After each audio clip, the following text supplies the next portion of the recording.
안녕하세요. 안녕하세요. 남모르게 하는 이야기 은연중입니다. 또 한 달이 지나서 저희가 만나게 됐네요. 연님 한 달간 잘 지내셨나요? 네, 잘 지냈습니다. 벌써 6월이네요. 특히나 지난달은 가정의 달이라 가족 행사가 많았고 결혼식에 친구 생일까지 너무 다양했어서 순식간에 지나간 것 같습니다. 시간이 진짜 빨랐던 것 같아요. 역시 5월은 가정의 달이네요. 저도 이래저래 개인 행사가 많았습니다. 여러 기념일 덕분에 안 그래도 가벼운 통장이 남아나질 않네요. 맞아요. 정말 빈곤합니다, 요새. 얇아진 지갑과 덥고 습해진 날씨 덕분에 이번 주는 오랜만에 집에서 놀았습니다. 역시 집이 최고입니다. 특히 덥고 습한 날씨에는 어디 밖에 나가 있으면 짜증이 확 나더라고요. 지금도 힘든데 벌써 여름이 걱정되기 시작하네요. 저도요. 땀이 너무 많아서 걱정입니다. 그러면 오늘은 초여름 날씨와 함께 한숨의 휴식 주제를 소개하겠습니다. 오늘은 가볍게 MBTI에 대해서 이야기해볼까 해요. 좋아요. 일단 유행도 지났고 많이 뒷북이지만 아직까지도 상당히 이야기되고 있잖아요. 막 신뢰한다고는 아니지만 은근히 잘 맞고 재밌더라고요. 맞아요. 그치만 과몰입은 주의하셔야 합니다. 맞아요. 저희가 이 이야기를 하려고 따끈따끈하게 어젯밤에 검사를 해봤거든요. 결과를 말씀드리기 전에 원래 나왔던 MBTI랑 재밌어 보이는 질문 몇 가지를 뽑아서 이야기를 나눠볼까 합니다. 일단 연님은 보통 어떤 MBTI가 나오시나요? 저는 대학교 시절에 교양 수업에서 MBTI 검사를 했었습니다. 오, 그때는 MBTI 검사가 대중화되어 있지 않았어서 검사지를 사용을 하고 1, 2주 뒤에 결과가 나오는 유료 검사였거든요. 그때 ENFP가 나왔던 걸로 기억합니다. 특히 P가 98%가 나와서 교수님이 저한테 손을 들어보라고 하시는 거예요. 그러더니 저 친구랑 조별과제 하는 거 조심해라. 아 뭐야. 극 P기 때문에 아마 조별과제 할 때 상당히 힘들 것이다 이러면서 좀 대대적으로 살짝 망신을 주셨던 게 기억이 납니다. 공개망신을. 맞아요. P가 98%라니 진짜 짱이네요. 그래도 요새는 사회에 좀 찌들고 일을 하면서 피해 비율이 많이 줄어서 꽤나 계획적으로 살고 있답니다. 은님은 어떻게 나오셨었나요? 저는 진짜 곧 죽어도 INTP인데 어떤 검사를 해도 인팁이 나오더라고요. 근데 막상 비율을 보면 N하고 T 빼고는 거의 반반이라서 그냥 그때 맞춰진 상황에 따라서 성격이 만들어집니다. 뭐 MBTI라는 게 16개밖에 없고 다 같은 MBTI더라도 자란 환경이나 성별 검사 비율에 따라서 천차만별이잖아요. 아, 그쵸. 같은 MBTI를 만나도 막상 경험해보면 다들 성격이 다르더라고요. 그쵸. 자, 그러면 과거의 MBTI를 알아보았으니 본격적으로 이야기를 해볼게요. 첫 번째로 저희가 뽑은 질문은 주기적으로 새로운 친구를 사귀는 편이다 입니다. MBTI 검사에 들어가자마자 첫 번째로 보이는 질문이기도 한데 이 질문에 대해서 은님은 어떠신 것 같나요? 저는 이게 보자마자 아니요 라고 생각을 했거든요. MBTI 검사 들어가자마자 보이는 질문이잖아요. 너무 당돌해가지고 좀 웃겼거든요.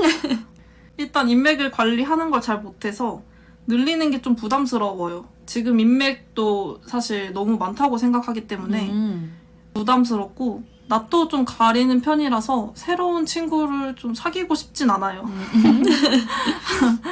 그치만 뭐 새로운 환경은 언제나 계속 다가오고 거기서 이제 새로운 사람들과 이야기하는 건 아주 재밌다고 생각을 하는 편입니다. 그래서 뭐 친구보다는 가벼운 지인으로는 좋은? 뭐 친해진다는 거는 언제나 타이밍이니까요. 연님은 혹시 어떻게 생각하시나요? 저는 MBTI 검사를 하면 늘 E가 반반으로 나오거든요. 비율이 이렇게 크게 다르지 않아서인지 낯은 조금 가리는데 새로운 사람 만나는 건 좋아합니다. 그래서 제 고등학교 친구의 친구를 만난다든지 대학교 친구들의 동아리 다른 친구들을 같이 만나서 논다든지 하면서 새로운 사람들을 늘 정립해 나가는 편이긴 합니다. 그렇다고 막 이 친구들이 제 고등학교나 대학교 친구들처럼 엄청 깊은 관계라고 할 수는 없지만 정말 은님이 말씀하신 것처럼 가벼운 지인으로는 만나는 편인 것 같아요.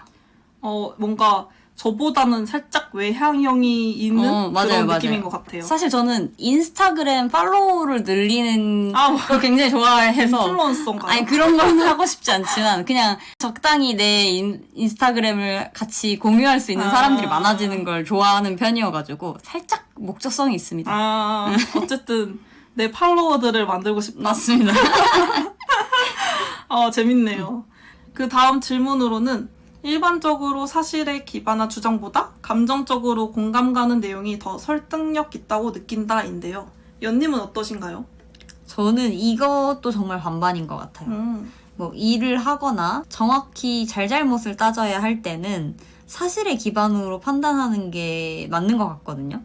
그렇지만 정말 친한 친구나 가족에 한해서는 무조건적으로 사실을 바라보기보다는 그들의 감정이 어땠는지를 먼저 들어보고 파악한 다음에 설득을 당하는 편인 것 같아요. 은님은 어떠신가요? 저는 아니요라고 답하고 싶어요. 감정적으로 공감이 간다고 해서 설득력이 있다고 생각하진 않습니다. 그 사람이 뭐 불쌍하다고 제가 뭐 해줄 건 아니잖아요. 그렇죠. 감정은 감정이고 사실은 사실이기 때문에 감정보다는 어쨌든 사실이 우선이 되어야 된다고 생각을 하고 뭐 하지만 범죄급의 사실이 아니면 친한 사람에 한해서는 뭐 감정이 우선이 될 수는 있겠죠. 그 제가 어떤 사람을 대하냐에 따라 다른 것 같고 제가 사랑하는 사람들에게는 뭐든 다 공감 가능합니다. 오, 저는 공감 가능한 편인가요? 아니면 절대적으로 사실만 바라보는 편이신가요? 당연히 공감이죠. 감사합니다. 네. 세 번째로는 생활 공간과 업무 공간이 깨끗하게 정돈되어 있다. 입니다. 나름대로 깔끔하게 살고 있다고 생각하거든요. 제가 늘 사용하는 물건은 제가 알고 있는 그 자리에 딱딱 있는 것만으로도 깔끔하다고 생각을 합니다. 어떻게 은님이 저희 집에 와서 보셨을 때는 어떠셨나요? 깔끔한 편인 것 같아요. 다행입니다. 근데 늘 그건 아시죠? 부모님들이 보시기에 그렇지 않으신 것 같더라고요. 그리고 업무 공간 같은 경우에 저는 늘 정신없는 상태입니다. 뭔가 제가 하는 일이 한 달에서 길게는 3달, 4달까지도 가는 프로젝트들이 많은데 그 프로젝트에 관련된 프린트물이라든지 제가 적어둔 메모, 뭐 물건을 제작할 때 쓰였던 샘플 같은 거는 거의 책상 위에 치우지 않고 그대로 두고 프로젝트 끝날 때까지 꺼내보는 스타일이거든요.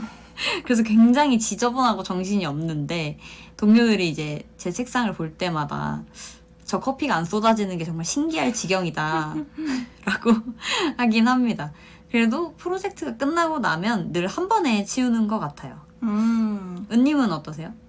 저도 역시 너무 주관적인 질문이라고 생각을 하고 뭐 제 기준에서 판단을 해보자면 엄청 깨끗하진 않지만 또 엄청 더럽진 않다? 중간 정도?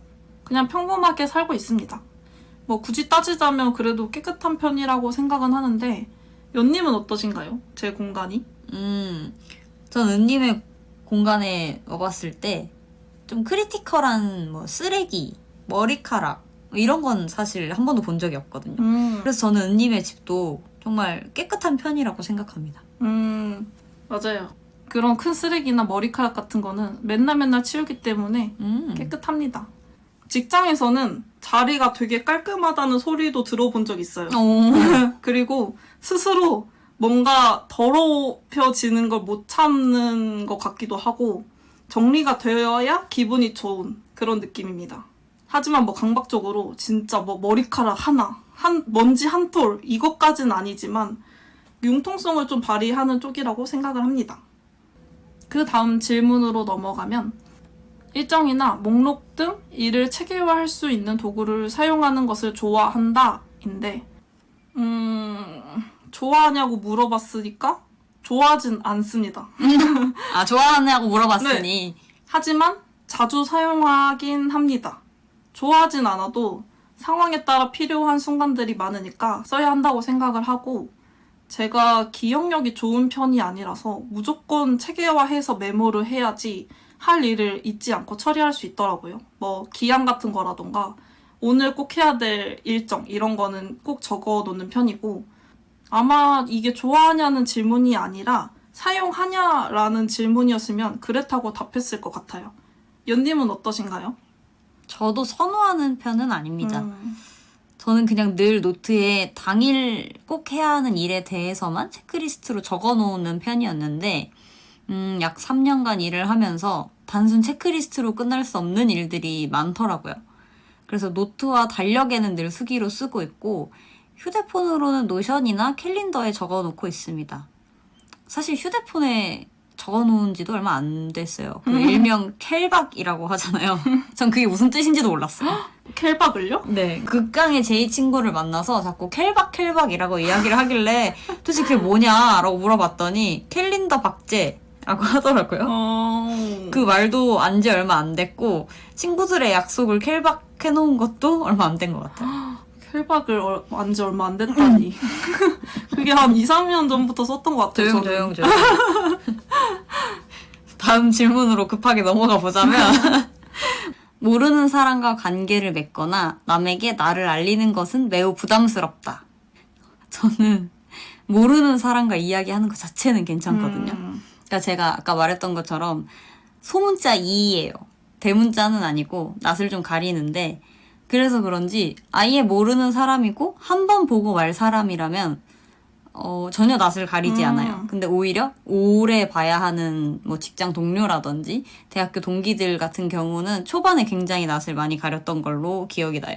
그래서 1대1로 관계를 맺거나 제 이야기를 하는 것에 대해서는 부담이 없기는 한데 단체 생활을 할 때 갑자기 자기소개를 해야 한다라고 하면 정말 그런 상황은 피하고 싶습니다. 이거 약간 1번 질문하고 비슷한 계열인 것 같은데 결론부터 말하자면 저는 부담스럽습니다. 저는 새로운 환경에서 새로운 사람들 앞에 나서서 자기소개하는 거를 매우 싫어하고 대학교 새내기 시절에 자기소개 했었잖아요. 저희가 맞아요. 진짜 심하게 했었는데 그때 너무 스트레스 받았던 기억이 나요. 아무튼 그냥 저한테 관심을 꺼줬으면 그 좋겠어요. 정도예요? 네.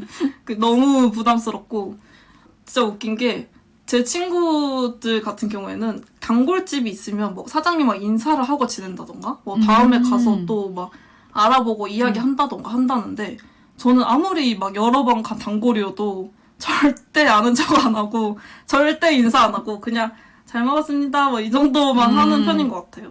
그래서 그렇게 인사를 하고 지내는 사람들이 너무 신기하고 하지만 제 기준에서는 괜찮은 사람에 한해서는 흥미롭다고 생각을 합니다. 새로운 사람이랑 얘기했을 때 새로운 정보를 얻을 수 있으니까요. 그 다음 질문으로 넘어가면 감정적 측면을 다소 무시하더라도 의사결정의 효율성을 중시한다라는 질문인데 연님은 어떠신가요? 다소 무시한다라. 저는 매우 무시받던 상황도 겪어봐서 그런지 그 선을 넘지 않는다면 효율적인 의사결정이 좋다고 생각이 됩니다. 이것도 마찬가지인 게 업무적이라면 무조건 효율이었을 것 같아요. 왜냐면 우리는 빨리 끝내고 퇴근을 해야 하잖아요. 맞아요. 퇴근이 중요하죠. 그렇죠. 그렇지만 개인적이라면 조금은 이해해줄 수 있는데 속으로는 굳이? 왜 저러지? 라는 생각이 들었던 것 같아요. 은님은 어떠세요?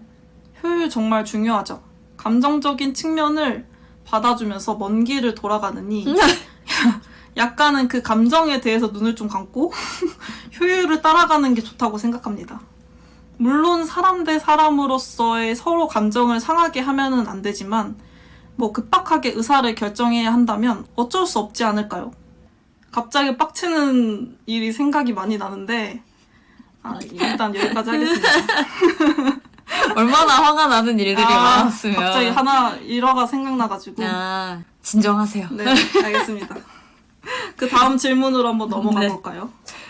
다음 질문은 계획에 따라 일관성 있게 업무를 진행하기보다는 즉흥적인 에너지로 업무를 몰아서 처리하는 편이다. 어떠세요, 은님은? 여기는 반반인 것 같아요. 상황에 따라 좀 다른 느낌으로 계획을 칼같이 세워서 진행해야 하는 업무들이 있고 반면에 가볍게 나만 스스로 컨트롤하면 되는 업무가 있는데 그때는 뭐 즉흥적으로 몰아서 해도 상관은 없을 것 같아요. 맞아요. 하지만 뭐 질문에 나온 업무가 공적인 업무라면 즉흥적으로 처리를 하기보다 계획을 세워 처리하고 남에게 피해가 안 가게 해야 할 것 같습니다. 근데 사실 계획 즉흥 다 상관없고 본인 일 처리로 남한테 민폐만 끼치지 않았으면 좋겠습니다. 맞습니다. 저도 이걸 업무로 따져보자면 데이타임에 해야 할 일들이 있잖아요. 네. 예를 들어 거래처에 전화를 한다든지 서치를 해서 재고 확인을 하거나 접수를 해야 하는 건 무조건 순차적으로 진행을 합니다. 맞아요. 그치만 사실 데이타임이 지나서 또 페이퍼워크를 진행할 때는 이건 저 혼자만의 싸움이기 때문에 스스로 컨트롤하는. 맞아요. 그래서 집중력이 급격히 떨어져서 딴짓을 좀 많이 하긴 해요. 아 근데 뭐 처리만 하면 되는 거 아니에요? 그럼요. 그래서 그냥 저는 특히나 갑자기 아이디어가 휘몰아치는 경우가 있기 때문에 그럴 때 오히려 집중해서 빨리 끝내는 편이긴 합니다. 그래서 가끔은 오늘은 진짜 쓸데없이 야근했다 그런 생각을 하긴 합니다. 다음으로는 내가 소설가로 일하는 모습은 상상할 수 없다 입니다. 은님은 어떻게 상상이 되시나요? 이게 진짜 흥미로운 질문 같거든요. 이 질문을 봤을 때 되게 웃으면서 체크를 했었던 기억이 납니다. 제가 한때는 소설가가 되고 싶었거든요. 중학생 때 소설도 진짜 많이 읽고 혼자 떠오르는 설정들 가지고 글도 썼던 기억이 납니다. 어릴 때부터 글 쓰는 것도 좋아했고 글쓰기 대회 나가거나 독서 마라톤이라는 책 읽고 독후감 쓰는 행사도 참여했었거든요. 생각해보니까 몇 년 전에 자유롭게 글 쓰는 모임도 했었어요. 하지만 저보다 글을 잘 쓰는 사람들이 많고 그 사람들을 보고 바로 포기했습니다. 지금도 여전히 내가 소설가가 됐다면 하는 망상에 빠지곤 하는데 사실 돈 문제만 상관없으면 소설을 써보고 싶긴 해요. 이게 참 현실이 뭔지 하고 싶은 걸 무조건 돈부터 생각해야 한다는 게 너무 슬프네요. 뭐 로또나 됐으면 좋겠습니다, 저는. 갑자기. 연님은 어떠신가요? 저는 무조건 상상할 수 있습니다. 왜냐면 저는 늘 평소에 별의별 상상을 다 하기 때문에 추후에 얼마든지 소설가가 될 수 있을 것 같아요. 왜 비 오는 날 슬픈 노래 들으면서 버스에서 창밖을 바라보고 있으면 괜히 센치해지잖아요? 네, 그럴 때 드라마가 하나 뚝딱 나옵니다. 그래서 저는 이런 상상만으로도 대본을 썼거나 소설책을 냈으면 꽤 유명해지지 않았을까라고 감히 생각을 해보네요. 사실 어렸을 때 저도 경연대회나 학급 신문에 나가는 소개글 같은 것도 제가 도맡아서 쓴 적도 있었고, 그리고 대학원 시절에 논문을 또 나름 열심히 썼기 때문에 기회만 된다면 소설에도 한번 도전해보고 싶은 마음이 있네요. 혹시나 도전하신다면 말해주세요. 읽어보고 싶습니다. 네네. 언젠진 모르겠지만. 나중에. 자, 이제 마지막 질문으로 넘어가 보자면, 상대방이 나를 높게 평가하면 나중에 상대방이 실망하게 될까 걱정한다. 은님, 어떻게 실망할까 걱정하시나요? 저 완전 예스예요. 제가 이게 진짜 심해서 새로운 일을 시작하는 것도 어렵고 걱정부터 앞서더라고요. 완전 김칫국이긴 한데 만약에 누구 추천으로 일을 시작할 때도 그 추천해준 분의 기대에 못 미치면 어떡하지 걱정하고, 일할 때도 일 잘한다고 칭찬을 받으면 그 정도는 아닌데 분명 내가 안 좋은 점도 있을 텐데 나중에 실수하면 어쩌지? 등등 부정적인 생각을 좀 많이 하는 편이에요. 칭찬을 받았는데도. 네, 칭찬이 칭찬 같지 않고 앞으로 내가 더 잘하지 않으면 어떡하지? 이런 생각이 들어요. 그래서 처음부터 저를 낮추는 식의 발언을 좀 많이 하게 되는데 참 이게 안 좋은 걸 알면서도 습관이 됐더라고요. 얼마 전에는 도대체 내 강점이 뭘까 하는 마음에 갤럽 검사라는 걸 했었는데 탑5 안에 책임하고 심사숙고가 같이 있더라고요. 아마 이것 때문에 이 질문에 예스가 아닐까 하는 추측을 좀 해봅니다. 그냥 원체 이런 성격인 것 같아요. 섬세한 성격인 것 같긴 해요. 감사합니다. 이거 정말 칭찬입니다. 진짜요? 연님은 좀 어떠신가요? 저도 딱 이건 나다라고 생각이 들었어요. 사실 저는 지난 회사, 현재 회사 전부 그 생각을 했었거든요. 그러니까 이게 업무적인 것뿐만 아니라 그냥 단순하게 집안일을 하거나 취미생활을 하는 것에서도 이게 뭔가 내 능력을 보여줘야 될 것 같다라는 생각을 자꾸 하게 되더라고요.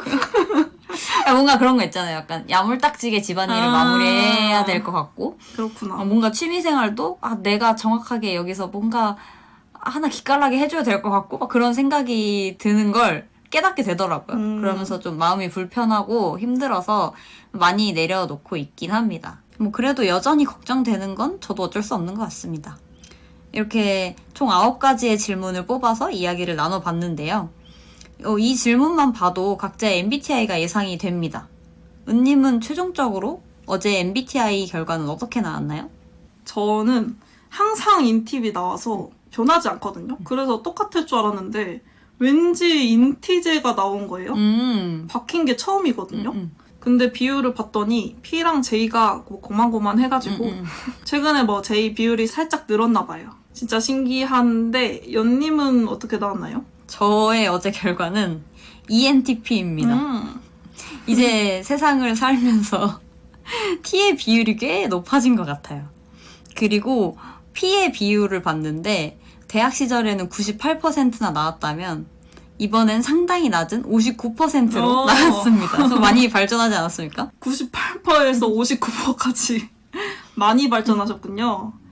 자, 그러면 서로의 최근 MBTI까지 얘기해봤는데 어떠셨나요? 잘 맞는 것 같나요? MBTI가 몇 년 전부터 유행을 해서 지금까지도 굉장히 많이 나오고 있잖아요. 그러면서 저도 MBTI 검사를 꽤 여러 번 했던 것 같은데 그때마다 사실 비율이 조금씩 바뀌거나 MBTI 자체가 바뀌는 경우가 있긴 하더라고요. 그래서 어제 나왔던 이 MBTI도 지금의 저랑 잘 맞는다고 생각합니다. 오늘 MBTI 이야기를 통해서 저를 다시 한번 돌아본 것 같아서 재밌었습니다. 은님은 어떠셨나요? 저도 재밌었습니다. MBTI는 언제나 흥미로운 주제인 것 같아요. 맞아요. 저도 막 엄청 믿진 않지만 어느 정도는 뭐 비슷한 것 같습니다. 네, 오늘 MBTI 이야기 재밌었고 다음에 또 소소하고 재밌는 이야기로 돌아오도록 하겠습니다. 다음에 또 만나요. 안녕. 안녕.